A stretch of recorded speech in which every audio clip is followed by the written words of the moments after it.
Class second year physics में हम लोग सेकेंड पार्ट में हम लोग लाइट पढ़ रहे हैं। लाइट में हम लोग किसी गोली पृष्ठ पर प्रकाश के अपवर्तन के लिए सूत्र का डेरिवेशन कर चुके हैं। किसी गोली पृष्ठ पर प्रकाश के अपवर्तन के लिए सूत्र का निगमन हम लोग कर चुके हैं। अब हम डिस्कस करेंगे लीनियर मैग्निफिकेशन।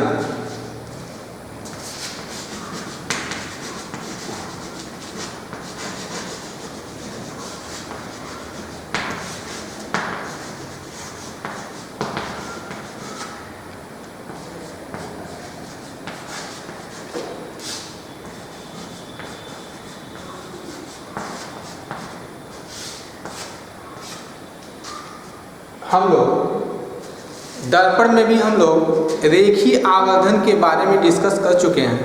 यहाँ पे हम लोग लेंस वाली टॉपिक, लेंस का टॉपिक हम लोग पढ़ रहे हैं। लेंस में हम रेखीय आवर्धन को डिफाइन करेंगे। किसी वस्तु के प्रतिबिंब की दूरी तथा वस्तु की दूरी के अनुपात को रेखीय आवर्धन कहते हैं। रेखीय आवर्धन को कैपिटल या स्मॉल एम से प्रदर्शित करते हैं। किसी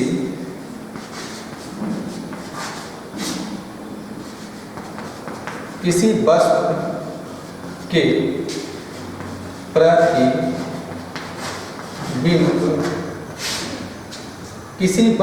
प्रतिबिंब की दूरी तथा वस्तु की दूरी के अनुपात को रेखीय आवर्धन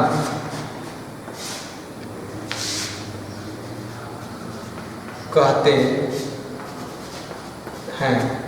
इसे कैपिटल एम या स्मॉल एम से प्रदर्शित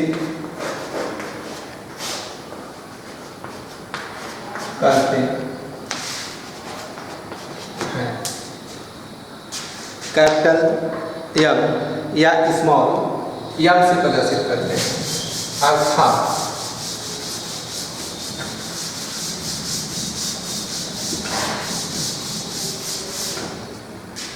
अर्थात कैपिटल एम या स्मॉल एम बराबर वस्तु प्रतिबिंब की लंबाई या प्रतिबिंब की दूरी बटे वस्तु की लंबाई या वस्तु की दूरी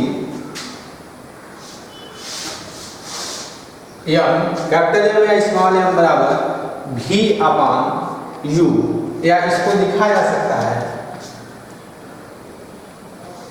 एम बराबर आई बाई ओ बराबर भी अपान यू। इस सूत्र की सहायता से अगर किसी वस्तु का रेखीय आवर्धन दिया गया हो और वस्तु की दूरी दी गई हो तो हम प्रतिबिंब की दूरी की गणना कर सकते हैं। कहने का मतलब इसमें 1, 2, 3 अननोन क्वांटिटी हैं। तीनों अननोन क्वांटिटी में से अगर 2 अननोन क्वांटिटी दी रहेगी तो हम तीसरे अननोन क्वांटिटी का मान आसानी से निकाल कर उसकी गणना हम कर सकते हैं। अब हम डिस्कस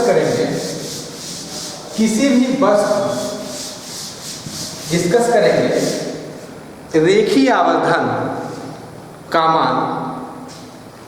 रेखीय आवर्धन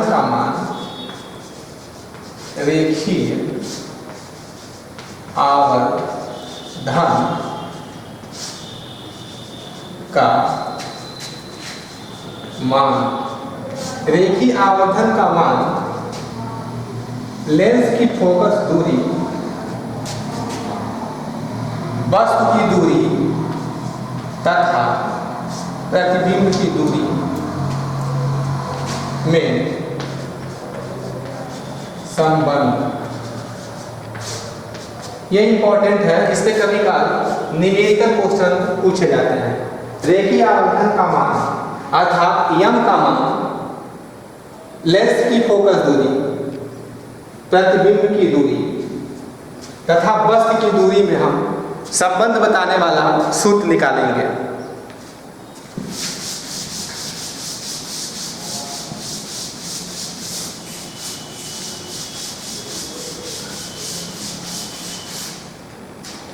हम जानते हैं किसी भी लेंस की फोकस दूरी, वस्तु की दूरी और प्रतिबिंब की दूरी में संबंध बताने वाला सूत्र 1/f=1/v माइनस 1/u होता है। यह किसी भी लेंस के लिए लेंस की फोकस दूरी, प्रतिबिंब की दूरी और वस्तु की दूरी में यह संबंध होता है। यह लेंस के लिए सूत्र होता है। इसको हम बना लेते हैं समीकरण नंबर 1 बना लेते हैं। अब हम क्या करेंगे, समीकरण नंबर 1 हम बना लिए। अब हम क्या करेंगे, समीकरण नंबर 1 के दोनों पक्षों में हम v से गुणा करेंगे। लिखेंगे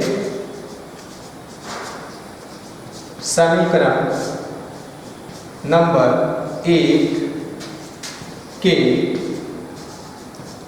दोनों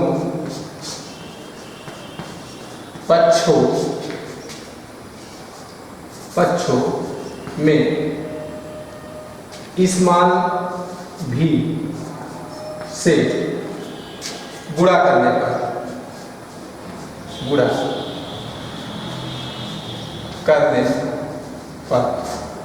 दोनों पक्षों में अगर हम किसी भी बराबर संख्या से गुणा कर दें तो उसके मान में कोई अंतर नहीं होगा, उसका रूप बदल जाएगा। और जब रूप बदल जाएगा तो हमें एक फार्मूला प्राप्त हो जाएगा। तो हम गुणा करते हैं, यहाँ पे जब गुणा करेंगे v से तो यह हो जाएगा v/f हो जाएगा। इसमें गुणा करेंगे, यहाँ पे v आएगा, v/v आ जाएगा माइनस v/u आ जाएगा। इस तरीके से हम लिख सकते हैं। अब देखिए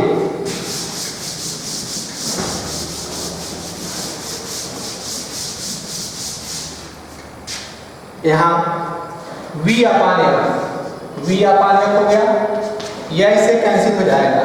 यहाँ पे 1 हो गया माइनस v/u हो गया। इसको हम इस तरीके से लिख सकते हैं। अब हम क्या करेंगे, इस क्वांटिटी को v/u को हम इधर लाते हैं बाएं पक्ष में। तो यह हो जाएगा आपका v/u हो गया बराबर 1 यहीं पे रहेगा, इसको हम उधर ले जा रहे हैं। यह v/u हो गया, f हो गया। हम आपको बता चुके हैं कि किसी भी वस्तु के प्रतिबिंब की लंबाई तथा या प्रतिबिंब की दूरी तथा वस्तु की लंबाई या वस्तु की दूरी का जो अनुपात होता है उसी को हम रेखीय आवर्धन कहते हैं। यह जो v/u है यही रेखीय आवर्धन है। इसके जगह पर हम लिख देंगे, यम लिख देंगे, इसका हम इसमें मल्टीप्लाई कर दें तो यह हो जाएगा f माइनस v/f हो गया। तो इस सूत्र की सहायता से ये जो सूत्र हमें प्राप्त हुआ या ये सूत्र जो हमें प्राप्त हुआ वह है रेखीय आवर्धन प्रतिबिंब, रेखीय आवर्धन फोकस दूरी तथा प्रतिबिंब की दूरी में यह संबंध है। इस सूत्र की सहायता से हम न्यूमेरिकल क्वेश्चन हम लगा सकते हैं। यहाँ पे देखिए 1, 2 और 3 प्रतिबिंब की दूरी, रेखीय आवर्धन और फोकस दूरी दी गई है। 3 अननोन क्वांटिटी हैं। इन तीनों अननोन क्वांटिटी में से अगर हमें 2 अननोन क्वांटिटी का मान पता हो तो हम तीसरी अननोन क्वांटिटी का मान आसानी से निकाल सकते हैं।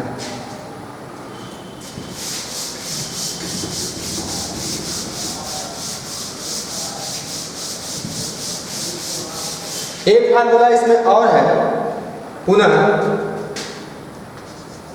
1/f=1/v-1/u। पहले वाले समीकरण में हमने क्या किया, जो समीकरण 1 हम बनाए थे, समीकरण 1 के दोनों पक्षों में हम v से गुणा किए थे, लेकिन यह समीकरण नंबर मान लीजिए ये 2 बना लेते हैं। समीकरण नंबर 2 लिखेंगे, समीकरण नंबर 2 के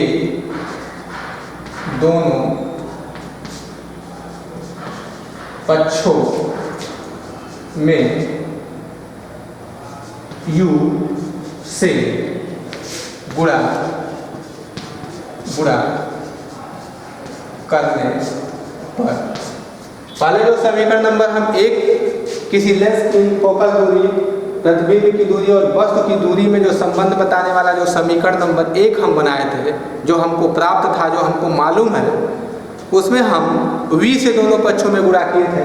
लेकिन उसी समीकरण में हम क्या करेंगे, समीकरण नंबर 2 बनाकर दोनों पक्षों में हम इसमें u से गुणा करेंगे, पक्षों में u से गुणा करेंगे। तो इसमें जब गुणा करेंगे तो यह हो जाएगा u/f हो जाएगा, बराबर यह हो जाएगा आपका u/v हो जाएगा, माइनस u से गुणा करेंगे तो u/u हो जाएगा, u से u कैंसिल हो जाएगा, यह हो जाएगा आपका u/f बराबर u/v -1 हो जाएगा। इस तरीके से हम इसको लिख सकते हैं।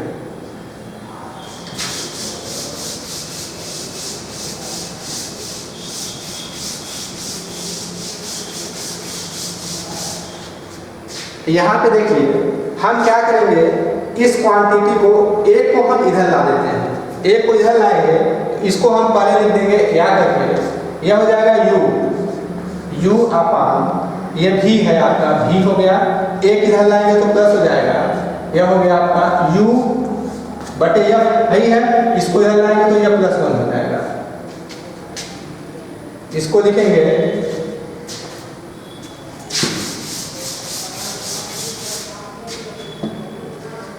यह हो गया आपका u/v हो गया।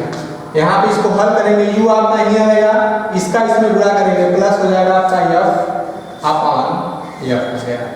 इसको हम पलट देंगे, क्योंकि रेखीय आवर्धन जो होता है वह प्रतिबिंब की दूरी और वस्तु की दूरी का अनुपात होता है, या इसको हम ऐसे लिख सकते हैं, या जब इसको पलटेंगे तो यह हो जाएगा v/u हो जाएगा, यह f ऊपर चला जाएगा और नीचे u + f हो जाएगा। तो यही m बराबर हो जाएगा f/u + f हो गया। इस सूत्र की सहायता से हम रेखीय आवर्धन की गणना कर सकते हैं। कभी कार्य प्रूफ करने के लिए बोर्ड की परीक्षा में 1 नंबर के क्वेश्चन पूछे जाते हैं। रेखीय आवर्धन और वस्तु की दूरी और फोकस दूरी में संबंध है।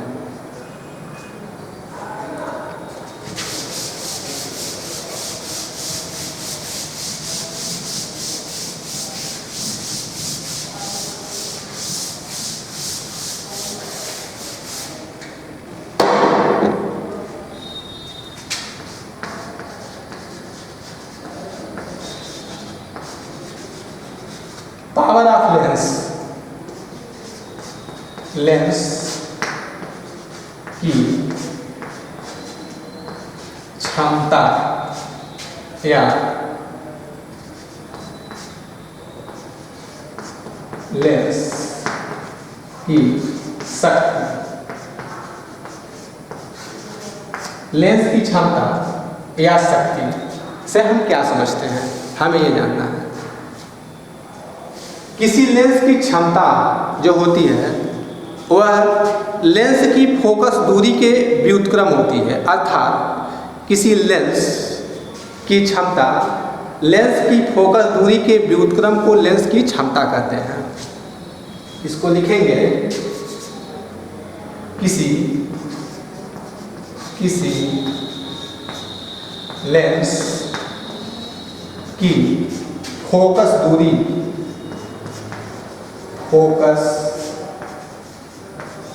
दूरी किसी लेंस की फोकस दूरी के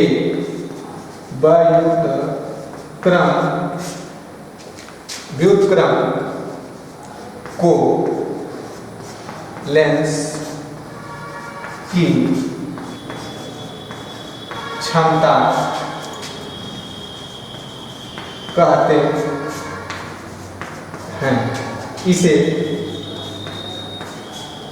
कैपिटल P से प्रदर्शित करते हैं। किसी लेंस की फोकस दूरी के व्युत्क्रम को लेंस की क्षमता कहते हैं। इसे कैपिटल P से प्रदर्शित करते हैं। अर्थात इन सारी चीज़ों को हम गणित की भाषा में कैसे लिखेंगे, इसको हम इस तरीके से लिखेंगे।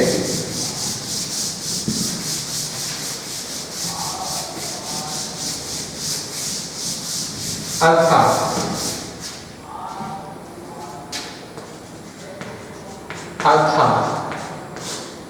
P बराबर 1/, लेंस की फोकस दूरी मीटर में, अर्थात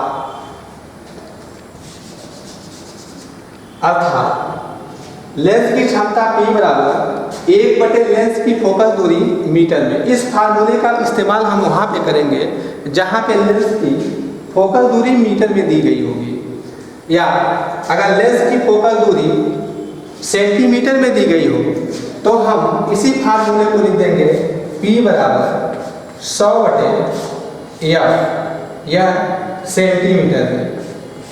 इस फार्मूले का भी हम इस्तेमाल कर सकते हैं, दोनों फार्मूले एक ही हैं। लेंस की क्षमता का मात्रक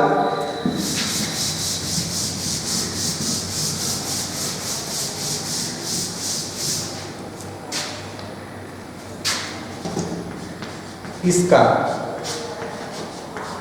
मात्रक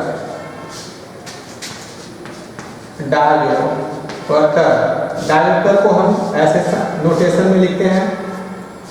इसका मात्रक डायोप्टर होता है, या इसे मीटर इनवर्स भी कहते हैं।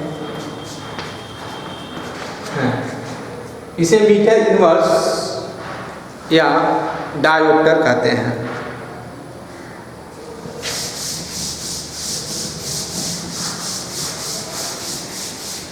अब हम थोड़ा सा डिस्कस करेंगे कि एक डायोप्टर किसे कहते हैं। एक डायोप्टर तो हम जानते हैं P बराबर होता है 1/F, यह मीटर में होता है। लेंस की क्षमता का मात्रक मीटर इनवर्स या एक डायोप्टर होता है। तो हमें एक डायोप्टर कब मिलेगा?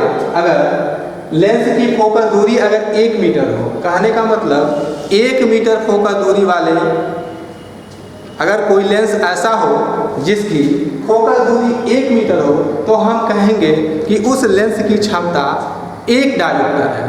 अर्थात 1 मीटर फोकस दूरी वाले लेंस की क्षमता को हम एक डायोप्टर कहते हैं। अब हम लेंस की क्षमता पर आधारित कुछ न्यूमेरिकल्स क्वेश्चन सॉल्व करेंगे। क्वेश्चन हमारा है कि +10 डायोप्टर और -10 डायोप्टर क्षमता वाले 2 पतले लेंस संपर्क में रखे गए हैं। संयोग की क्षमता, फोकस दूरी तथा प्रकृति ज्ञात कीजिए। क्वेश्चन हमारा है +10 डायोप्टर तथा -10 डायोप्टर क्षमता वाले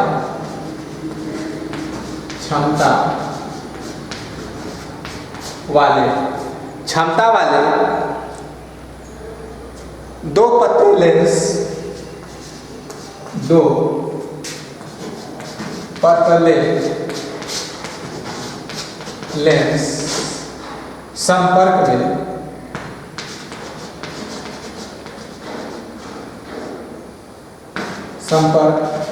में रखे गए हैं। 10 डायोप्टर तथा -10 डायोप्टर क्षमता वाले दो पतले लेंस संपर्क में रखे गए हैं। इस संयोग की क्षमता इस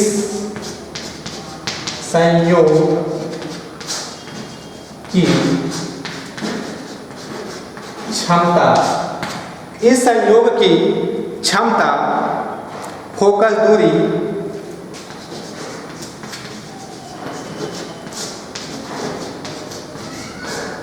तथा प्रकृति ज्ञात कीजिए। ये मेरा क्वेश्चन है।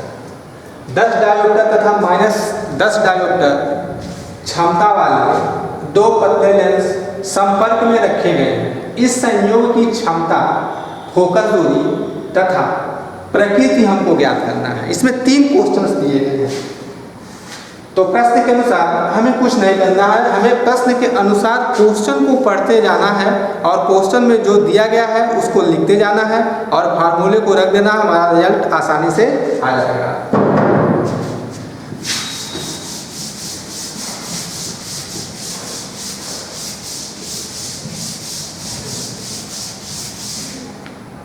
लिखेंगे प्रश्न के अनुसार 10 डायोप्टर और -10 डायोप्टर क्षमता वाले दो लेंस हैं, परस्पर संपर्क में रखे गए हैं। तो पहले लेंस की क्षमता को हम लोग P1 से रिप्रेजेंट करें। यह +10 डायोप्टर दिया गया है और P2 बराबर -10 डायोप्टर दिया है। P1 10 डायोप्टर, P2 -10 डायोप्टर है। तो संयुक्त लेंस की क्षमता P बराबर होगा P1 + P2 होगा। तो यहाँ पे देखिए P बराबर P1 का मान है +10 डायोप्टर और P2 का मान -10 डायोप्टर। 10 में से 10 जाएगा, ये 0 हो गया। अर्थात लेंस की क्षमता क्या है? 0 डायोप्टर है। लेंस की क्षमता 0 डायोप्टर है। इसकी फोकस दूरी यह हो गया क्षमता 0 डायोप्टर, फोकस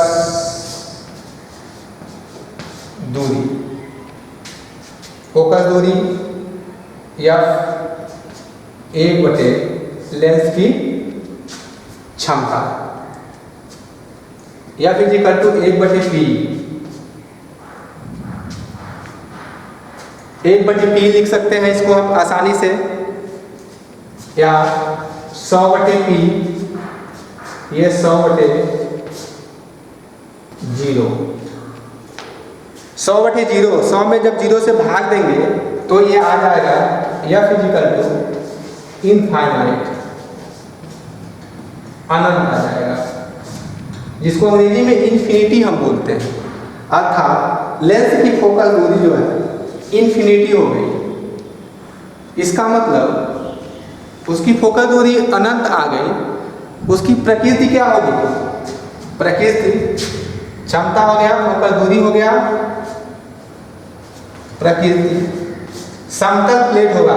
जब अनंत होगा, समतल प्लेट की फोकल दूरी इनफाइनाइट होती है, अनंत होती है, तो उसकी प्रकृति होगी समतल प्लेट होगा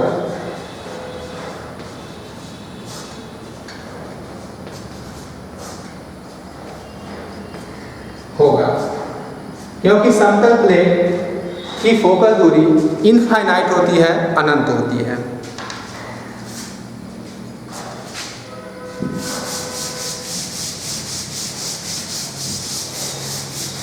एक क्वेश्चन हम और करते हैं।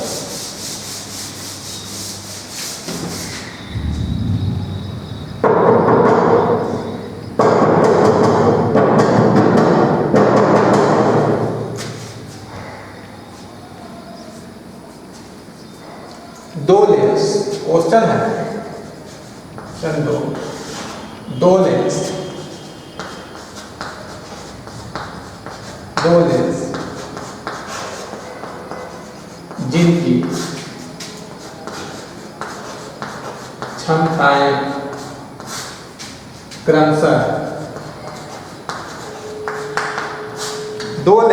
जिनकी क्षमताएं क्रमशः तीन डायोप्टर प्लस 3 डायोप्टर तथा -5 डायोप्टर हैं।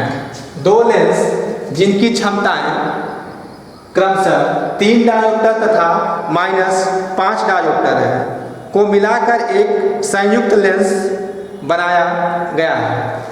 को मिलाकर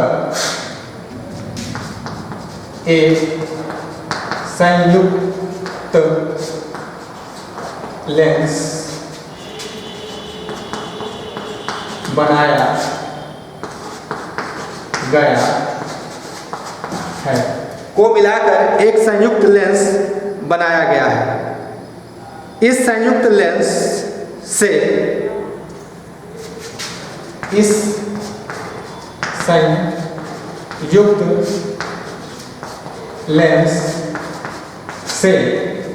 संयुक्त लेंस से 50 सेंटीमीटर की दूरी पर इस संयुक्त लेंस से 50 सेंटीमीटर की दूरी पर रखी वस्तु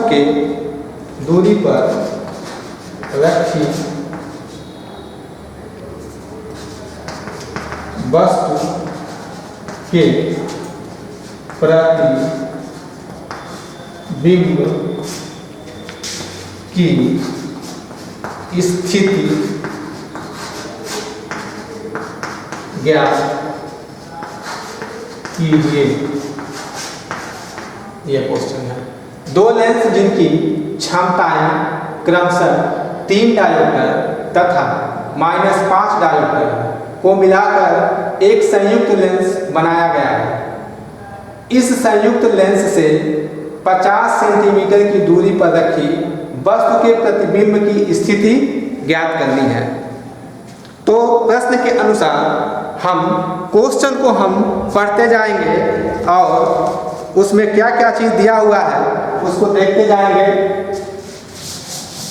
लिखेंगे प्रश्नानुसार।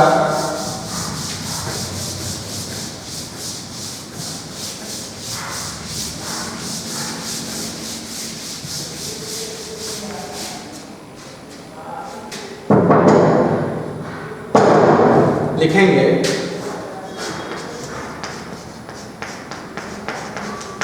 प्रश्न के अनुसार दो लेंस दिए गए हैं जिनकी क्षमताएं 3 डायोप्टर और -5 डायोप्टर है। P1 बराबर +3 डायोप्टर और P2 बराबर -5 डायोप्टर दिया गया है। दो लेंस है जिनकी क्षमताएं 3 डायोप्टर और -5 डायोप्टर है। तो संयुक्त लेंस की क्षमता क्या होगी? P बराबर होगा P1 प्लस P2 होगा। P1 का मान हम रखेंगे, P1 का मान है +3 डायोप्टर और P2 का मान 5 डायोप्टर। तो P बराबर हो गया -5 में से 3 जाएगा 2 डायोप्टर हो गया। संयुक्त लेंस की जो क्षमता होगी वह -2 डायोप्टर होगी।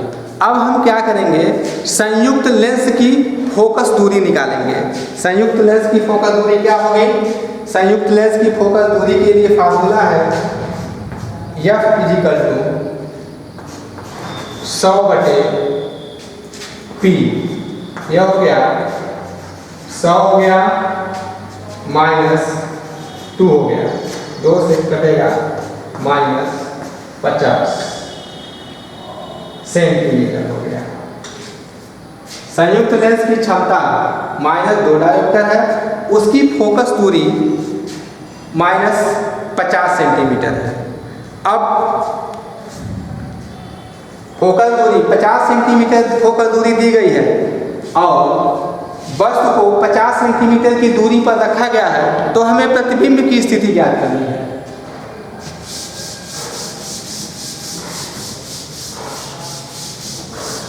दिया हुआ है u बराबर दिया है -50 सेंटीमीटर और यहाँ से हम f का मान निकाले हैं, कैपिटल F या स्मॉल f, यह बराबर दिया है -50 सेंटीमीटर दिया है। तो हमें प्रतिबिंब की स्थिति ज्ञात करनी है कि प्रतिबिंब कितनी दूरी पर बनेगा। तो प्रतिबिंब की स्थिति के लिए हम लिखेंगे स्मॉल v बराबर, ये क्वेश्चन मार्क। अब हम जानते हैं कि लेंस की फोकस दूरी, वस्तु की दूरी और प्रतिबिंब की दूरी में संबंध बताने वाला सूत्र 1/1/v-1/u होता है। अब इसमें हम क्या करेंगे, u का मान, f का मान रखकर v का मान हम आसानी से निकाल लेंगे। तो लिखेंगे यहाँ पे 1/f का मान है -50 बराबर 1/v माइनस u के जगह पे लिखेंगे 1/-50 हो गया। तो देखिए ये माइनस माइनस को यहाँ प्लस करेगा, इसको लिखेंगे 1/-50 बराबर 1/v हो गया, यह प्लस 1/ हो जाएगा 50 हो गया। अब हम क्या करेंगे, इसको हम इधर लाएंगे तो ये माइनस में हो जाएगा, -1/50 होगा, इसको इधर लाएंगे -1/50 हो गया, ये बराबर हो गया 1/v हो गया। 1/v बराबर हो गया, या इसी को लिखा जा सकता है, या करके यहाँ लिख दे रहे हैं। यहाँ पे देखिए माइनस इन दोनों का लघुत्तम हो जाएगा, 50 हो गया, 50 हो जाएगा, घटेगा -1 बराबर 1/v हो गया। तो -1 को मिलकर -2 हो गया, बटे यहाँ पे 50 हो गया बराबर 1/v हो गया। या इसी को लिखा जा सकता है 1/v बराबर -2/50, 2 से काटेंगे तो -1/25 हो जाएगा। तो v बराबर हो जाएगा 25 सेंटीमीटर। प्रतिबिंब की जो स्थिति होगी वह 25 सेंटीमीटर की दूरी पर प्रतिबिंब बनेगा। तो इस तरीके से हम लोगों ने देखा कि किसी लेंस की क्षमता दी गई हो तो उसकी फोकस दूरी हम आसानी से इस फार्मूले की सहायता से निकाल सकते हैं। संयुक्त लेंस की फोकस दूरी ज्ञात कर सकते हैं इस फार्मूले की सहायता से। अब इसी तरीके से हम लेंस की क्षमता पर आधारित बहुत सारे क्वेश्चन आपकी किताब में दिए गए हैं, उसको हम आसानी से सॉल्व कर सकते हैं। और इसके पहले हमने जो टॉपिक बताया, उस टॉपिक जो फार्मूले हमने बताए, उस फार्मूले के आधार पर न्यूमेरिकल क्वेश्चन 1-2 हमने करवा दिया। उसके आधार पे जो है आप न्यूमेरिकल क्वेश्चन सॉल्व कर सकते हैं। इसके बाद हम लोग नेक्स्ट टर्म पर जो है दूसरा टॉपिक शुरू करेंगे। Thank you.